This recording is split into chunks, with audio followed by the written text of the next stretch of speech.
Hi. അപ്പോൾ ഇന്ന് കർമ്മത്തെ പറ്റി പറയാമെന്നാണ് ഞാൻ വിചാരിക്കുന്നത്. പൊതുവേ ഈ ശരണാഗതിയെ പറ്റിയും രമണ മഹർഷി പറഞ്ഞ കാര്യങ്ങളെ പറ്റിയൊക്കെ പറയുമ്പോൾ എല്ലാവരും പറയുന്നൊരു കാര്യമാണ് ദൈവത്തിൽ അർപ്പിച്ചുകൊണ്ട് കർമ്മം ചെയ്യണം എന്ന് പറയും. പക്ഷേ എല്ലാവർക്കും ഒരു കൺഫ്യൂഷനുണ്ട്. ദൈവത്തിൽ അർപ്പിച്ചുകൊണ്ട് കർമ്മം ചെയ്യുക എന്ന് പറഞ്ഞാൽ എന്താണ് ഉദ്ദേശിക്കുന്നത്? ദൈവത്തിൽ അർപ്പിക്കുക അല്ലെങ്കിൽ ഗുരുവിൽ അർപ്പിക്കുക എന്ന് പറയുമ്പോൾ എന്താണ് ഉദ്ദേശിക്കുന്നതെന്ന് എല്ലാവർക്കും ഒരു ഡൗട്ടുണ്ട്. അതുപോലെ ഏത് കർമ്മം ദൈവത്തിൽ അർപ്പിക്കണം? കർത്താവായി ഞാനിരിക്കുമ്പോൾ ആ കർത്തൃഭാവം ഉപേക്ഷിച്ച് ഞാൻ ഏത് കർമ്മമാണ് ദൈവത്തിനെ ഏൽപ്പിക്കേണ്ടത് എന്നുള്ളൊരു ചോദ്യം എല്ലാവരിലും ഉണ്ട്. അപ്പോൾ ആദ്യം ആ ചോദ്യത്തെപ്പറ്റി പറയാം. അതായത് ഏത് കർമ്മം ദൈവത്തിനെ ഏൽപ്പിക്കണം എന്നൊന്നുമില്ല. എല്ലാ കർമ്മവും ദൈവത്തിനെ ഏൽപ്പിക്കണം. ഒരു പ്രത്യേകതയും യാതൊരു തര കർമ്മത്തിനുമില്ല. ഏതൊരു ചെറിയ മൈനർ കർമ്മമായാലും അത് ഞാനാണ് ചെയ്യുന്നതെന്ന് വിചാരിച്ചു കഴിഞ്ഞാൽ തീർച്ചയായും അതിൻ്റെ കർമ്മഫലവും നമുക്കുണ്ടാവും. അതുണ്ടാവാതെ ദൈവത്തിൽ അർപ്പിക്കാൻ സാധിക്കണം.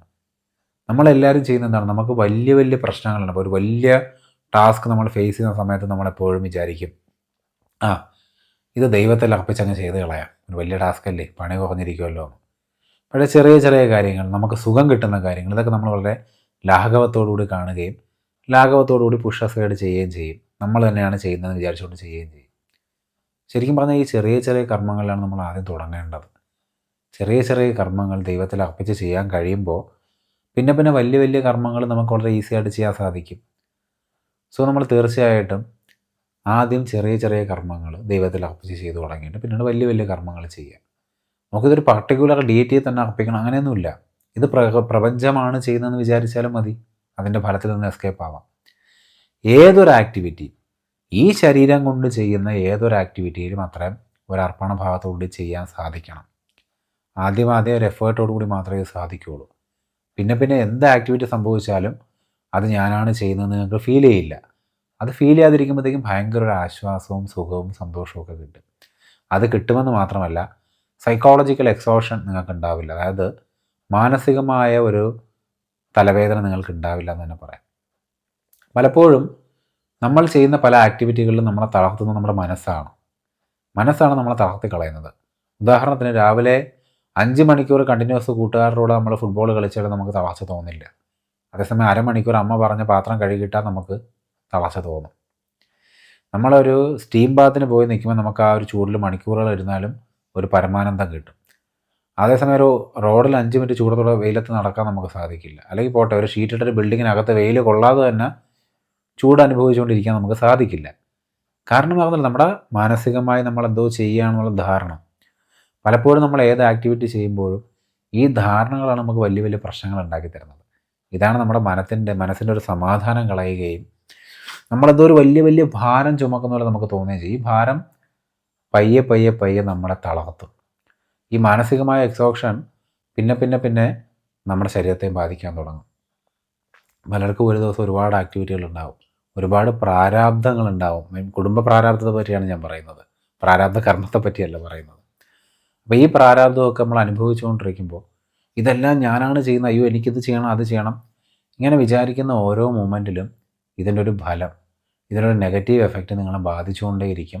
അത് നിങ്ങളെ മാനസികമായി തളർത്തുകയും പയ്യെ നിങ്ങളുടെ ബ്രെയിൻ ഡിറ്റീരിയറേറ്റ് ചെയ്യാനും അതിനോടനുബന്ധിച്ച് തന്നെ നിങ്ങളെ ശാരീരികമായി നല്ല രീതിയിൽ ബാധിക്കുകയും ചെയ്യും. അപ്പോൾ നമ്മൾ എന്താണ് ചെയ്യേണ്ടത്? നമ്മൾ ചെയ്യേണ്ട കാര്യം ഒന്നേ ഉള്ളൂ, അർപ്പിക്കുക. അർപ്പിച്ച് ചെയ്യുക എന്ന് പറയും, സറണ്ടർ ചെയ്ത് ചെയ്യുക എന്നൊക്കെ പറയും. അപ്പോൾ അതെങ്ങനെ ചെയ്യുമെന്നൊരു കൺഫ്യൂഷൻ ഉണ്ടെന്ന് എനിക്കറിയാം. അത് ഞാൻ ക്ലിയർ ആയിട്ട് പറഞ്ഞുതരാം. സിമ്പിളായിട്ട് ചെയ്താൽ നമുക്ക് സാധിക്കും. അത് എങ്ങനെയാണ് സാധിക്കുന്നത്? നമ്മൾ ഏതൊരു ആക്ടിവിറ്റി ചെയ്യുമ്പോഴും അത് ഞാനാണ് ചെയ്യുന്നത് എന്നുള്ള ഭാവം ഇല്ലാതിരുന്നാൽ മതി, ആ ഒരു ചിന്ത ഇല്ലാതിരുന്നാൽ മതി. സിമ്പിളാണ്. നിങ്ങൾക്ക് വേണമെങ്കിൽ ഇത് നിങ്ങൾ വിശ്വസിക്കുന്ന ഒരു ഗുരുവാണ് ചെയ്യുന്നത്, എന്നിലൂടെ അദ്ദേഹം ചെയ്യുന്നു എന്ന് വിചാരിച്ചങ്ങ് ചെയ്താൽ മതി. ഈ ശരീരം വെറും ഒരു ടൂളാണെന്ന് വിചാരിച്ചാൽ മതി. അപ്പം തന്നെ ഈ മാനസികമായ ഭാരം നിങ്ങൾക്ക് കുറയും. അത് വേണ്ടെന്നുണ്ടോ? ഓക്കെ, ഒരു ദൈവം, നിങ്ങൾ വിശ്വസിക്കുന്ന ഒരു ഡിയറ്റി, ഒരു ദൈവം, അപ്പോൾ ശ്രീകൃഷ്ണനാവാം, ശ്രീരാമനാവാം, കർത്താവാം, അള്ളാഹു ആവാം, ആരിൽ വേണോ ആവാം, ആ ദൈവത്തിൽ അർപ്പിച്ച് ചെയ്യാൻ സാധിക്കും. ഇനി അത് നിങ്ങൾക്ക് ബുദ്ധിമുട്ടാണോ? സർവശക്തനായ നമ്മളെ എല്ലാത്തിനെയും നിയന്ത്രിച്ചു കൊണ്ടുവന്ന് നമ്മൾ അലിഞ്ഞു ചേർന്നിരിക്കുന്ന ഈ പ്രപഞ്ചത്തിൽ അർപ്പിക്കാം.